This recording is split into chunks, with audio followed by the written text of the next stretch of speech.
Okay, good afternoon, everyone. Thank you all for coming, and I hope that in the next 45 minutes we'll be able to get a picture of not necessarily the particular halachos of the 3 weeks and the 9 days, though I am in a smattering going to talk about them. I'm happy to, if anybody has any shilos, any questions about the 3 weeks, about things that are permissible, not permissible, I'm certainly happy to answer questions and to deal with that in a one-on-one basis. But what I hope to do over the next 45 minutes is give an overview of this period of time of the year. You know, I noticed something, and I shared it with a group of Americans that were living here for a long time, and it was fascinating that they agreed with me. I expected a lot of pushback from it. I said that in America, I felt that SHABBOS Tablе, and I speak for America, and I'm sure that the same is true in other places in Chutz La'aretz, but that SHABBOS Tablle, the 17th of Tammuz, was it was a time when we were awake. It was a time when we were aware of what was going on. We felt very sensitive to the issue of SHABBOS Tablle, sensitive to the issue of the 3 weeks of the Bein HaMetzarim. Tisha Bav was a very, very powerful day, and mostly because we were so removed from it that we were trying to grab onto something to keep that alive. But here I find that SHABBOS Tablle, or I found that SHABBOS Tablle, and I was here last year, and I was watching sort of the days before SHABBOS Tablle, and it was a fast day. It was an important day, a fast day, a day that perhaps had certain significance to it, but it didn't have this power. It's a work day, it's a regular day, especially when it falls on a Sunday. I used to say when Tisha Bav or SHABBOS Tablle falls on Sunday, God does well. Right? God benefits well because people are home, so they're not distracted. But here it's a regular day, and I just felt that there was some understanding perhaps of what SHABBOS Tablle is and what Tisha Bav is and what this period of time is, and the universality of it, that I felt that it's necessary to really to look into it and to understand really where it's supposed to sit in our minds and sit in our hearts and our lives.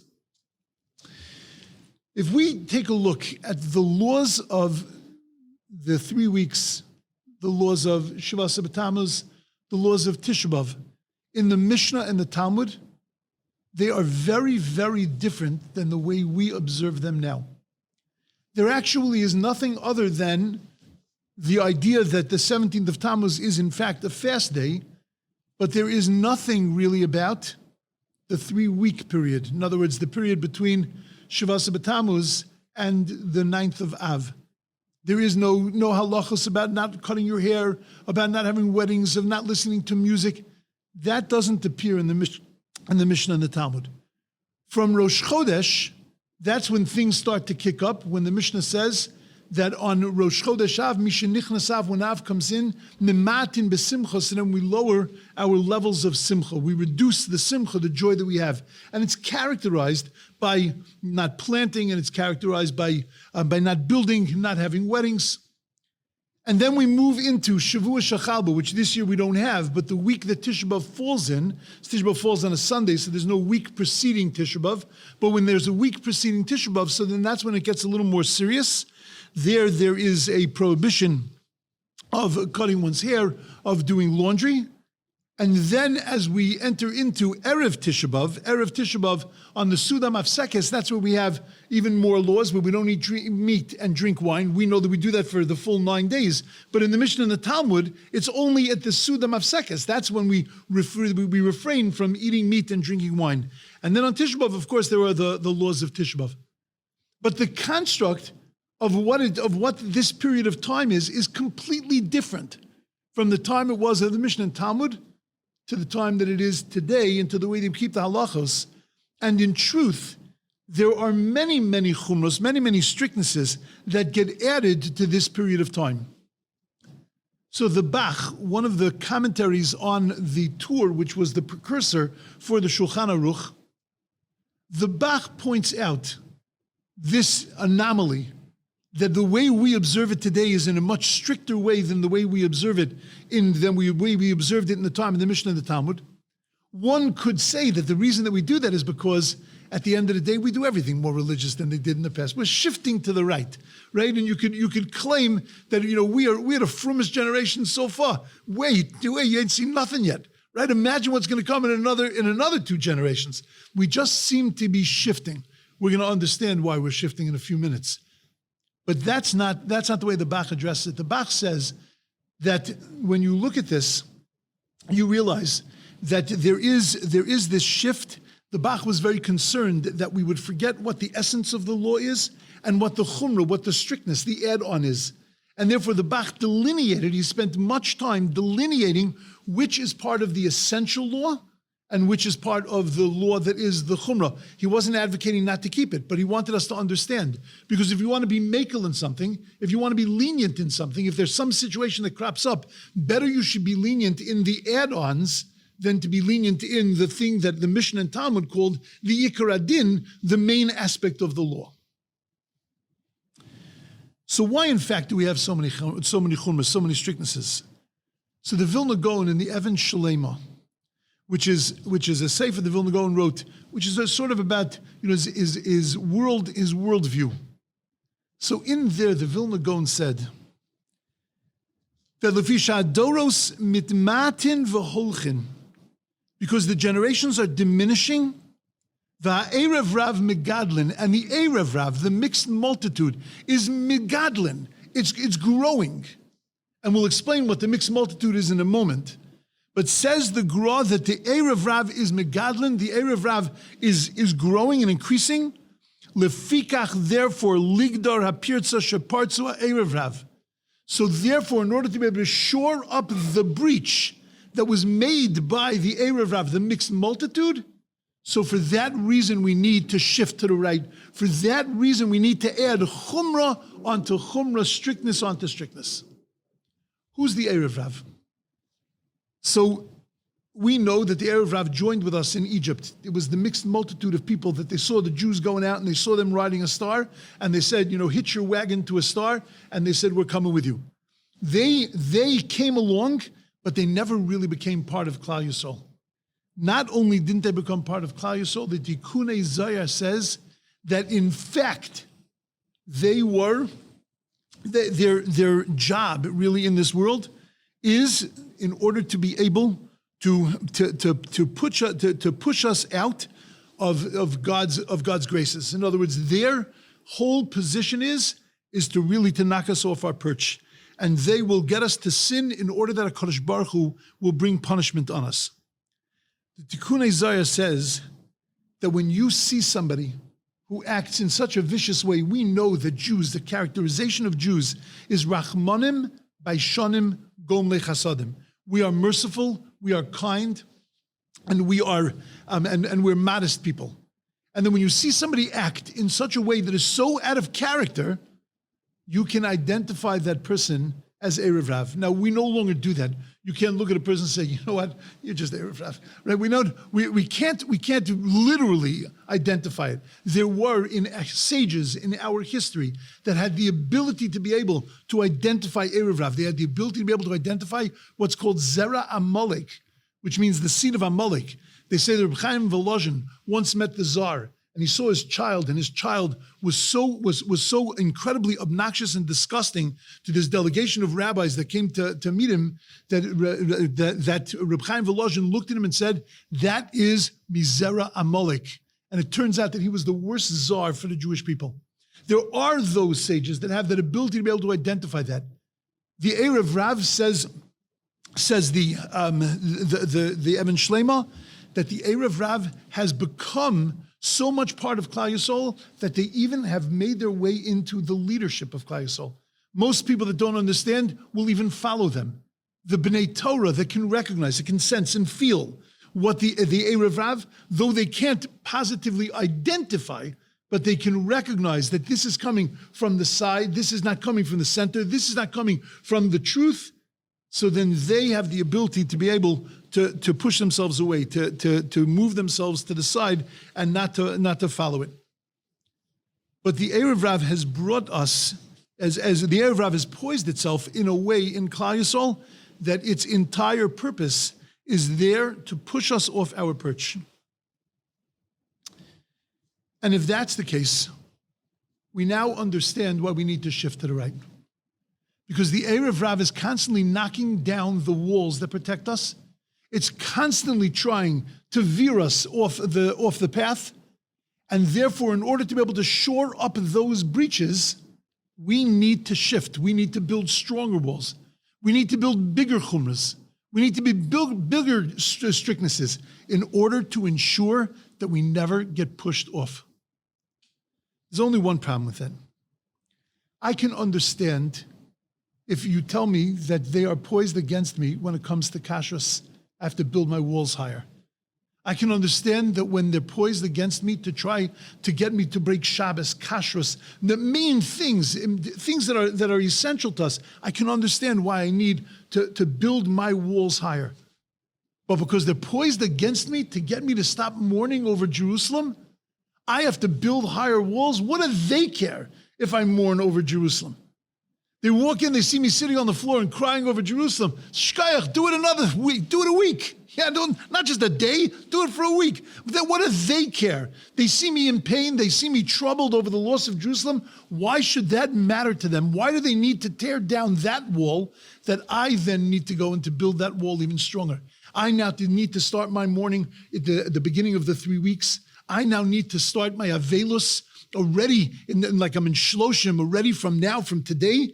This I need to do because I'm worried about them tearing down a wall. Why are they tearing down this wall? Who cares if I continue to mourn, if I don't continue to mourn over Jerusalem? So I'll tell you, there's an amazing Gemara. The Gemara says, and I in general, whenever I give shurim, I like to quote the sources because the sources, the word, I translate everything into English, of course, but the sources is where we don't make this stuff up. I certainly don't make this stuff up. I'm not creative enough. Everything that I see and understand comes from the understanding of our sages. We've been living with this for 2,000 years. And that's an incredibly important thing. You know, a lot of times people will present and say, Jewish wisdom teaches us. Jewish wisdom, what? Harry Goldberg sitting in the Upper West Side, he comes up with an idea, Jewish wisdom dictates. What does that mean, Jewish wisdom?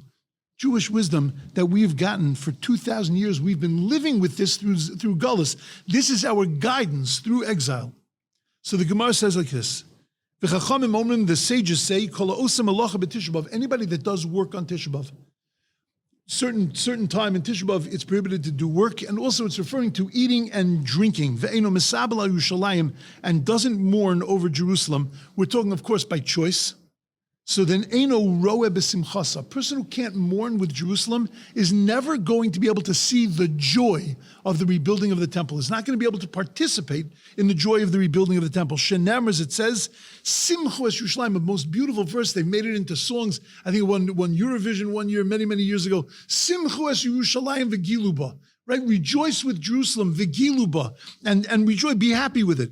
Kol ayavel, all those of you that love it. Sisu ita masais, rejoice with it, a great rejoicing. Kol hamisablim aleha, all those of you that can mourn over it, so then you can rejoice over it. Mikan omru, from here we learn, Kol hamisabel Yerushalayim, anybody who mourns over Jerusalem, zocha v'roa b'simchasa, will merit to see its joy. V'she'eno misabel Yerushalayim, but if you don't mourn over Jerusalem, eno roa b'simchasa, you're not going to see its joy. Tanya Nami Hochi, we learn also in a Braisa, Kol ochel basar v'shoyse yayin, anybody who eats meat and drinks wine on Tisha Bav, olav akasav omer, vatihi avanosam alatzmosam, and this is a critical line, that anybody who eats and drinks on Tisha Bav, of course, not talking about medical conditions, we're talking about a person who makes a choice not to observe Tisha Bav, vati avonosam, their transgression is going to be alatzmosam, on their bones. What does that mean, transgression on their bones? First thing we need to understand about this Gemara before we touch that is that anybody who mourns over Jerusalem, the Talmud tells us, is Zoche v'roa, is going to see the building of the temple, is going to be able to rejoice with that building. Now, I've only just begun to take Ulpan, but even I know that it's not Zoche v'roa, it's Yizke v'yire b'simchasa. It's not talking about now. It's talking about in the future is going to be able to. We don't say Zocha v'roa, will merit to see and rejoice now. It's Yizke v'yira. In the future, we'll see it. And I know that it can't be Zocha v'roa, that you will merit to see it now. Because my Zayda mourned over Jerusalem. My Zayda in 1966 was a Rav, it was an incredible Talmid Chacham. He was a principal in a school in Toronto. He was making Aliyah on the day after Shavuos, and he died on Shavuos, on second day Shavuos. He was a misabel al Yerushalayim.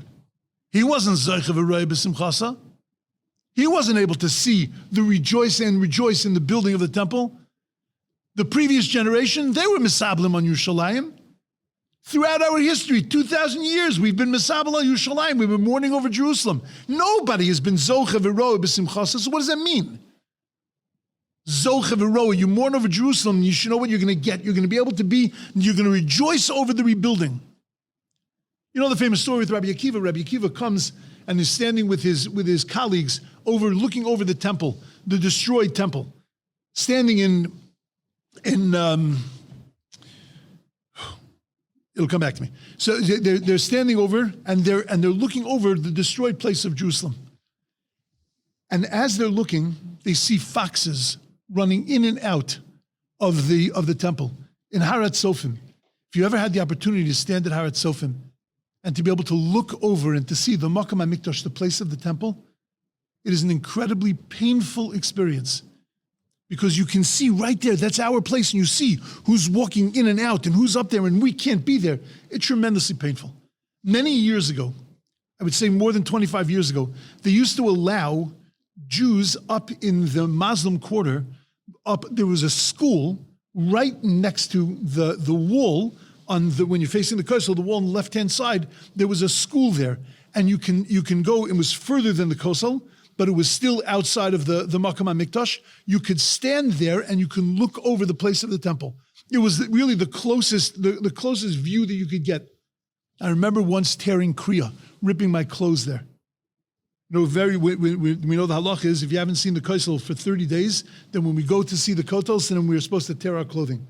Because it's Avelus, it's real mourning. When we see the Kotel, we see I can't call it the last remnant, that's a mistake, but a remnant of the Temple Mount.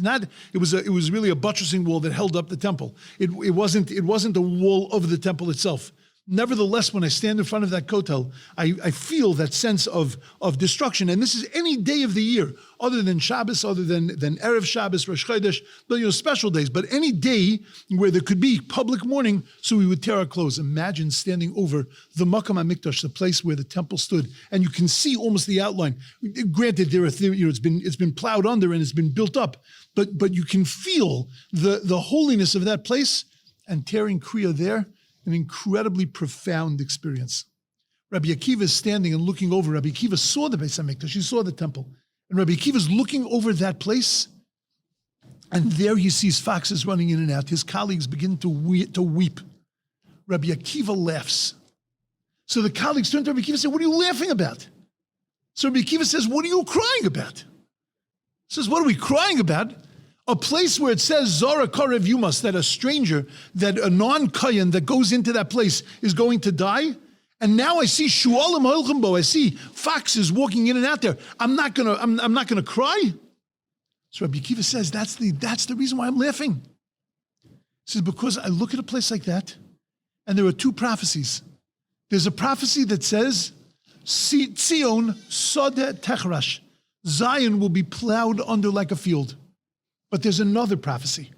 And the other prophecy said, Od Yeshvu Zakenu Muzakevos, in the future, the young children are going to and the elders are going to dance and sing and rejoice in the streets of Jerusalem. Until I saw the first one happen, how did I know the second one was going to happen? Until I saw Tzion saw the Techra, Zion will be plowed under like a field, how did I know that Od Yeshvu Zakenu Muzakenos?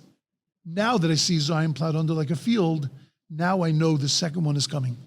They turned to Rabbi Akiva and they said, Akiva nichamtanu, Akiva nichamtanu. Akiva, you comforted us. How did he comfort them? He made them look like idiots. He made them look silly. That was that comfort. But they say, Rabbi Akiva, oops, we're embarrassed. We weren't looking at the right way. What's Nichamtanu? So you know what Nechama is? We think Nechama is like some profound change. Nechama means that you have another way of looking at it, a new perspective. A person sits Shiva and gains a Nechama. We go to be Menachem Ovel. We go to talk to the Ovel, not to try to give them anything profound, but to talk to the Ovel, let them know about who their parent really was, who their loved one really was. We tell them our interactions. Everybody else tells them their interactions. And they walk away with a picture, even though they knew them well. But they walk away with a picture, with a very clear, profound picture. And they have a new way of looking at them, a new way of looking at that person. A nechama, the first time it appears in the Torah, when HaKadosh Baruch Hu says that he is menachem, nichem Hashem, that when he looks at the world is about to be inundated by a flood. The world is destructing itself. And God looks at it and he gets a new perspective. That's what the word nechama means. Akiva nechamtanu, you've given us a new perspective. What was the new perspective? Because when the colleagues looked at the destroyed place of the temple, you know what they saw? A destroyed place of a temple. They saw stones on the ground. They saw what used to be its former glory. They saw what used to be an amazing place. And now they look at it and they see that it's rubble and it's nothing. And you know what Rabbi Akiva saw when he saw it?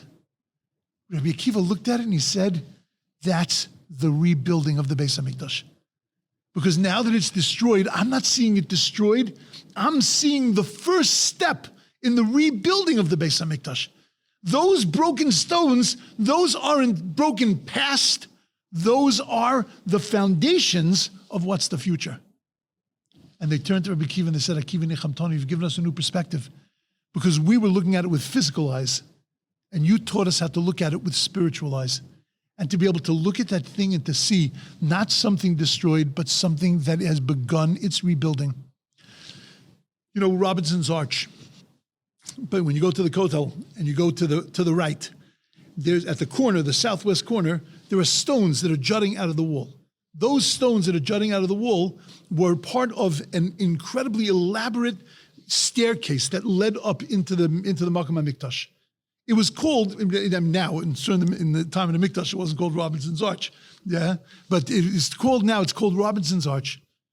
And if you looked, when that was destroyed, the stones of that arch fell directly down below onto a street that ran in front of the Mikdash. And you see the indentations in the street. Now they took all those stones, they moved them a couple of 100 feet down that street, and they piled them all together. I was zoicha to see them right soon after they had uncovered them, and they were sitting in a place and hadn't been moved for 2,000 years. And you looked at that and you saw Churban Bayis. You saw destruction of the temple. And Rabbi Akiva looked at that and he said, that's rebuilding. Because those stones are going to be taken, and those stones from there is going to grow the new Mikdash. That's what it means. Kol misabel Yerushalayim, if you mourn over Jerusalem, zoche v'roeh, not yizke v'yireh, not in the future. Right now you could be zoche v'roeh b'simchasa, because if you look at it with the right eyes, you look at it with the eyes of this is a process, we're in the process not of destruction, but we're in the process of rebuilding. So then yizke v'yireh, I can see the simcha, I can feel the joy now. It's still a slow process. It's still year by year. It's still feeling by feeling. We'll explain that in a moment, why we still have mourning and fasting. Even though this process has now begun, nevertheless, the process is only in its early stages. What is it about the Churban? What is it about the destruction that we are ultimately, we're pining away for? And we're looking at, even if we can see the destruction with the eyes of rebuilding, nevertheless, we're looking at it and understanding that it's not rebuilt yet. There's still tremendous loss here and tremendous pain. What is it that we're pining away for? So I'm going to tell you a few things. If I were to ask most people, what are we commemorating during this period of time? I think most people would tell me that we're commemorating the destruction of the temple. What What is that? It's not buildings. We don't care about buildings. Even something as important and as incredible as the Beis HaMikdash, we're not mourning over a Beis HaMikdash. We're mourning over what the Beis HaMikdash meant to us. And what did it mean to us? So again, I think most people would say that it was a place where we did sacrifices, we were able to do the service that God wanted from us in the Torah, we were able to do that service.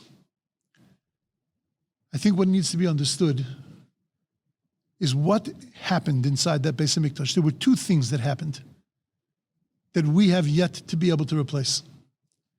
You ever go to the Has Promenade? It's called the Has Promenade. It's in near Talpiot. It's the Tayelet. It's the other name they give it. Tayelet. You stand there, and Avram Avinu went to the mountain from that direction. You stand there and you see this incredible silhouette of the city of Jerusalem, of the old city of Jerusalem. And you see the golden yarmulke in the place of where the Beis HaMikdash used to be. And it's equally as painful as standing over and looking at the Makam HaMikdash, because you realize that that's where the Beis HaMikdash was. That's where our temple was. You know what you saw when you went there in the time of the temple? So, you're driving over the mountain on your horse or your donkey, you crest the mountain, and you see a pillar of smoke that is coming. You're talking about a few miles away from you. That's coming from the center of the Beis HaMikdash. That's coming from the center of the temple, from the Mizbeach, from the altar. 24/7, 365 days a year, a pillar of smoke that looks like a column of marble that doesn't deviate one iota to the right or to the left. There is no wisp of smoke that goes off of that column. That column is coming from the fire that is burning on the Mizbeach. And that column, no matter how much wind, no matter how much rain, no matter what's going on, that column stays straight. This is one of the 10 miracles that are listed in the Mishnah and Pirkei Avos that happened every single day in the temple. You looked at that. You didn't need any kind of kiruv organization to turn you on. You looked at that, and said, that's God. You had no doubt that HaKadosh Baruch Hu was right there. You went inside and you stood. Oimdim tzfufim. Your nose was butted up against the back of the head of the person in front of you. If you wanted to move your arm, you had to tell everybody around you, okay, guys, shift to the left. I got to move my arm. Got to scratch my nose. Right? It was so tight in there. And yet, as soon as they heard the ineffable name of God, as soon as they heard the Shema Meforash, they were able to mishtachvim revachim. They were able to bow down, prostrate themselves, spread eagle on the ground, and there was enough room inside for everybody to do that. There was no doubt that there was a God. That's what the Beis HaMikdash did for us. That we could do karbanos, the word karban, from the word karav, to draw close to God, all that's axiomatic, it's understood. But it was a place where we felt a connection to God. And even though now in the destroyed places of Yerushalayim, when I see those stones, I can see with Rabbi Akiva's eyes, I can see the rebuilding. But at the end of the day, we're still stuck in that distance that exists between us and God. There is a concept of a mechitzas habarzel. There is a wall of steel that exists between us once that temple was destroyed. And every Shivasa B'Tammuz, and every 3 weeks, and every Tisha Bav, we whittle away at that mechitzas habarzel.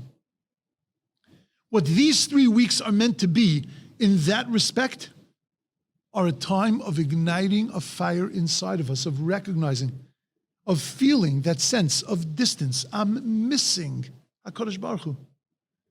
I had the opportunity on Pesach to go to Birchas Kohanim. They do a public Birchas Kohanim at the Kotel. This year they did it 2 days because they didn't want so many people there. It was packed. It was already after they'd taken down all the capsules and everything.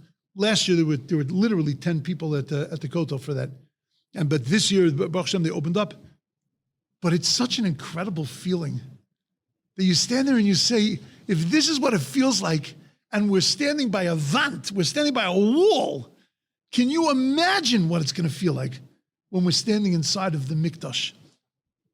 And that's what's meant to be generated during this time. the understanding of what the Beis HaMikdash was in this respect, in the respect of God, in order to be able to give us an opportunity to commit ourselves in our own little Dalet Amos, our own little worlds, to commit ourselves to doing what we can to chisel away at that wall, to chisel away at that barrier in order to be able to bring us closer to the Ribono Shalom, closer to the Master of the Universe. But there's a whole nother side to the destruction. And it's the side that I think that we don't spend as much time on.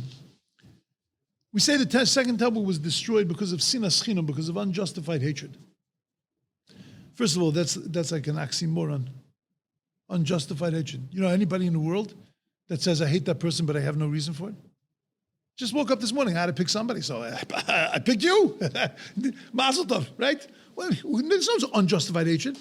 You ask a person, why are you uncomfortable with that person? They'll bring out a notebook, a laundry list of why they're uncomfortable with that person. There's no sinas chinam. Okay, maybe we'll talk about that at a different time. But the temple was destroyed. What was destroyed along with that temple? Jewish unity was destroyed. Because Yerushalayim was called an Ir Shechu B'lo Yachtov. It was a city that drew everybody together. Binyamin would walk in, Yisachar would walk in, Gad would walk in, Asher would walk in, Reuven, Shimon, Levi, all the tribes would walk in. And in every one of those tribes, the Arizal tells us that there were 12 pathways to God. Everybody was doing their thing. They were davening their nusach. They were doing their thing. They were connecting to God in their way, but they would walk into the temple, and suddenly Ir Shechu B'lo Yachtov was a city that drew us all together. And everybody became one. And if you look at what's going on in the Jewish world today, and you see the fissures and the disconnections, and you see the holes, and you see the fighting, and you see the discord and distrust, you're looking at Churban Bayis. You don't need to go to the Kaisel to see the destruction of a temple. You can just look at two Jews and you can see the destruction of the temple. And that's the second thing that these 3 weeks are meant to ignite inside of us. A commitment to Avos Yisrael. What is Avos Chinam? What is love for nothing? The opposite of sinas chinam, which is sinah, hatred for nothing. What's love for nothing? What's avos chinam? Avos chinam is marriage. Because there really is no reason for a couple to love each other. They come from two completely different places. Okay, so they share certain things in common, very good. But after you get over that, right, it's okay. You know, you figured it out. You know that you like the same things. But then you start to see all the differences. And how do you stay connected to each other? You stay connected to each other through a commitment to stay connected. That I'm committed to this relationship. That's avos chinam. It's not based on any reason. There's no reason. There's no cause other than my commitment. That's what sinas chinam is. Sinas chinam is that really I could let this hatred go. I'm upset with you, but you know, whatever. When I think about it rationally, it's not really a big deal. But I'm committing myself to this hatred. That's why it's so terrible. Sinas chinam. Because it's commitment to create and to continue a fissure, to continue a rift.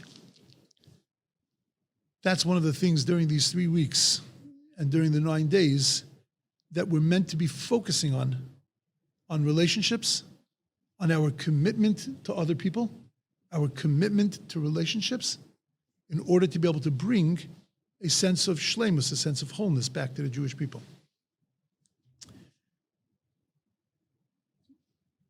But we left something on the table.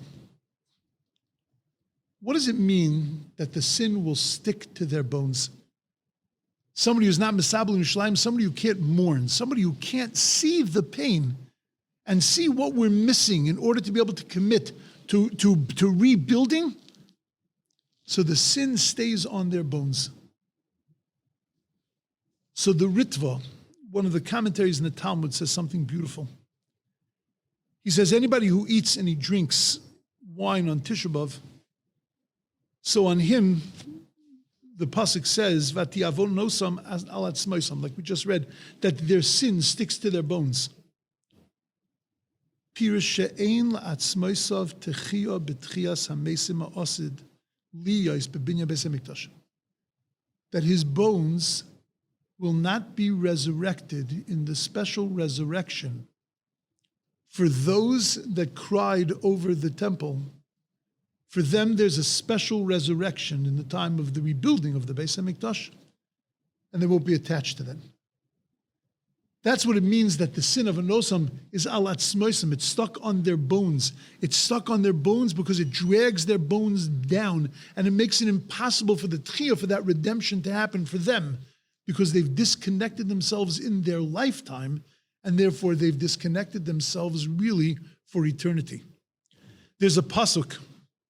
The Zohar says there's a pasuk in Shir Hashirim called Sofayach Nosu Kol Yachtov Yiranenu, that called Sofayach. Who are these Sofayach? The sound of the voice of the Sofayach. Nosu Kol are lifting their voices. Yachtov Yiranenu. Together they're going to sing praises to Hashem. What does that mean? So the Zohar says what it means is who are the Sofayach? Inun de Mitzapim. It's the people that pine away for the rebuilding of the Mikdash. Nosu Kol. They're going to raise their voices in Bechia, in crying. And Asidin Yachtov Yiranenu. They're going together to rejoice and to sing in the rebuilding. Those that can appreciate that there is a mechitza, that there is a wall, that there's something missing, those are the ones that are going to be able to look at it and say, but we're on our way to something great. They can appreciate the rebuilding of the Beis HaMikdash. They can feel a desire to rebuild the Beis HaMikdash because they can appreciate the loss. They can appreciate that something's missing. In the time of the Mikdash, we needed few days to generate that inside of us. After the destruction of the temple, we needed just a few days to generate that. Now we need 3 weeks. We could really use 3 months to generate that inside ourselves. And that's exactly what the Erev Rav is poised against. The Erev Rav is committed to get us to stop mourning, because if we can stop mourning, the future of the Jewish people is wiped out.